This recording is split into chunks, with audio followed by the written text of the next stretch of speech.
Monument Award series. And so we saw some of her pieces in San Francisco and New York. She's prominently featured at Burning Man. So we thought, what a great idea to take some of her work, commission our own piece, and bring it back to the waterfall atrium at the Venetian. My name is Laura Kimpton, and this is a 12-foot love. The concept was to play with that I could tell the story of dyslexia and how important words were, and then every word is important to itself. So love is about being able to love anybody you want, especially yourself. So what we love about it is its natural kind of fit with the Italian spirit. It's optimistic, it's vibrant, it's inspiring in this really simplistic, beautiful way.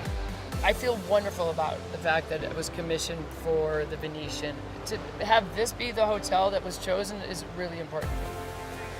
We thought that was a great fit when we think about what people come to Las Vegas for, the experiences they want to have. And here's this unexpected, massive steel sculpture in the middle of this marble atrium that guests can take pictures with, take home with them, and bring a little bit of the Venetian spirit back from their journey with them.